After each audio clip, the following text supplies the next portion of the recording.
యాదాద్రి భద్రాద్రి విద్యుత్ సంస్థ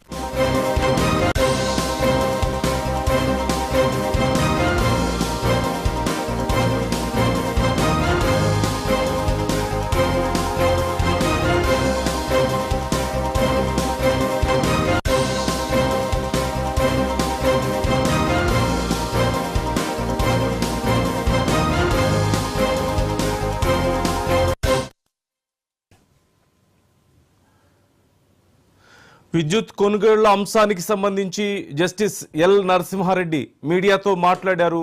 కేసీఆర్కు నోటీసులు ఇచ్చిన విషయాన్ని ఆయన వెల్లడించారు. ముఖ్యంగా ఈ విద్యుత్ కొనుగోళ్లకు సంబంధించి వివరణ ఇవ్వాలంటూ కోరామని, కేసీఆర్ సహా మొత్తం 25 మందికి ఈ నోటీసులు ఇచ్చామని, ఈ నోటీసులకి ఇచ్చేటువంటి వివరణలో గనక తగినటువంటి సమాచారాన్ని ఇవ్వలేకపోయినా, సరైన సమాధానం ఇవ్వలేకపోయినా తర్వాత కమిటీ ముందు హాజరవ్వాల్సి ఉంటుంది అనే విషయాన్ని నరసింహారెడ్డి వెల్లడించారు. మరి కేసీఆర్ ఏం సమాధానం చెప్పబోతున్నారు అనేది మాత్రం కొంత ఉత్కంఠను కలిగిస్తుంది.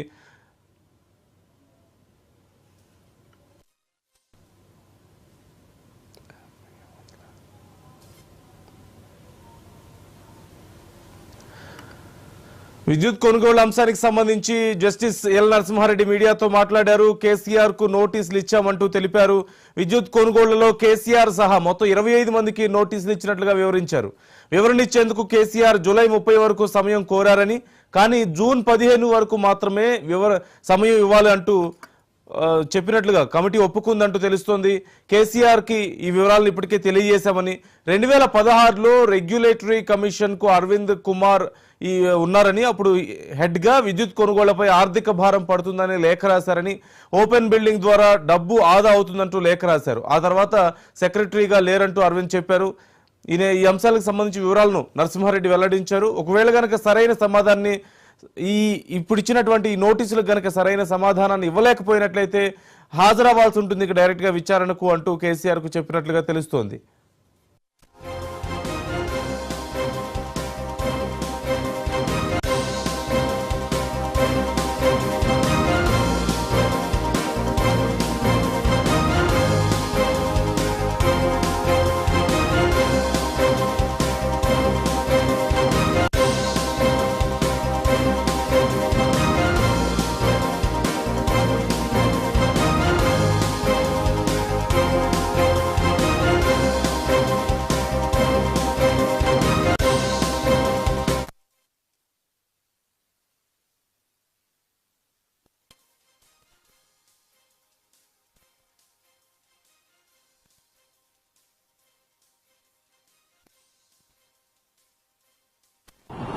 మీ అందరూ తెలుసు, ముందు ఈ కమిషన్ ఏర్పడగానే ఛత్తీస్గఢ్ నుంచి పవర్ పర్చేజ్ అగ్రిమెంట్ ఒకటి, రెండవదేమో భద్రాద్రి థర్మల్ పవర్ స్టేషన్, మూడవది యాదాద్రి థర్మల్ పవర్ స్టేషన్. ఈ మూడు కూడా టెండర్ ప్రక్రియ లేకుండా ఒక డైరెక్ట్ నెగోషియేషన్ ద్వారా ఇచ్చినాయి. మొదటిదేమో ఛత్తీస్గఢ్ అక్కడ పవర్ ఏజెన్సీకి, రెండేదేమో ఈ నిర్మాణానికి బిహెచ్ఎల్ కాంట్రాక్ట్ ఇవ్వడం.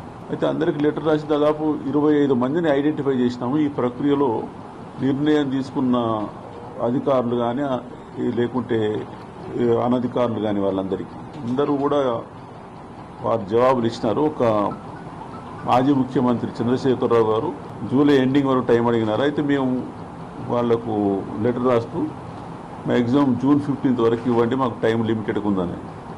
ఇంకొక అధికారి కూడా రావాలి. అయితే వాళ్ళు ఇచ్చిన సమాచారాన్ని ఆధారంగా తీసుకొని అంతకుమునుపు బిహెచ్ఎల్ మాజీ సిఎండి అండ్ ఇప్పుడున్న సిఎండి వాళ్ళతో కూడా ఇంటరాక్షన్ అయ్యి ఏ పరిస్థితులలో ఈ కాంట్రాక్ట్లు పొందడం జరిగిందని క్లుప్తంగా ఇంటరాక్షన్ జరిగింది. అది అంటే వాళ్ళు రిటర్న్ కూడా ఇచ్చినారు, మౌఖికంగా కూడా చెప్తున్నారు. అది ప్రభాకర్ రావు గారు సిఎండి గారు, ఫార్మర్ సిఎండి జెన్కో ఆయన, ప్లస్ సురేష్ చందా అప్పటి ప్రిన్సిపల్ సెక్రటరీ, వారిద్దరితో కూడా ఇంటరాక్షన్ అయింది. అది కానీ సారాంశం అంటే డీటెయిల్స్ పోకుండా చెప్పేదంటే ఈ మూడింటి కూడా నిర్ణయాలు కేవలం అప్పటి రాష్ట్ర ప్రభుత్వం తీసుకునేదే తప్ప జెన్కో కానీ ఇతర ఏజెన్సీస్ కానీ వాళ్ళు స్వతంత్రించి తీసుకునేవి కాదు అని. ఈ సెక్రటరీ వాళ్ళు నిన్న మాట్లాడింది సురేష్ చంద్ర, ఆయన కూడా ఏంటంటే నేను లిమిటెడ్ పీరియడ్లో ఉన్నాను, నా పీరియడ్లో ఈ నిర్ణయం తీసుకోలేదని. ఈరోజు ఎస్కే జోషి గారు తర్వాత అరవింద్ కుమార్ వాళ్ళను కూడా ఇంటరాక్షన్ చేయడం జరిగింది. వాళ్ళు చెప్పడం కూడా ఎస్కే జోషి గారు ముందు ఒక జీవో ఇచ్చినారు. అది ఆ జీవో ఏంటంటే పవర్ షార్టేజ్ ఉంది అప్పుడు తెలంగాణలో 2014లో. అందుకని ఈ ఒక 2000 మెగావాట్ల పవర్ సప్లై కొనుగోలు కోసం దక్షిణాది రాష్ట్రాల ఏజెన్సీలతోని నెగోషియేట్ చేయొచ్చని, ఆ 2 నెలల తర్వాత అది మార్చి దేశం ఎవరి దగ్గర నుంచి అయినా కానీ కొనుగోలు చేయొచ్చని కొంచెం మార్చడం జరిగింది.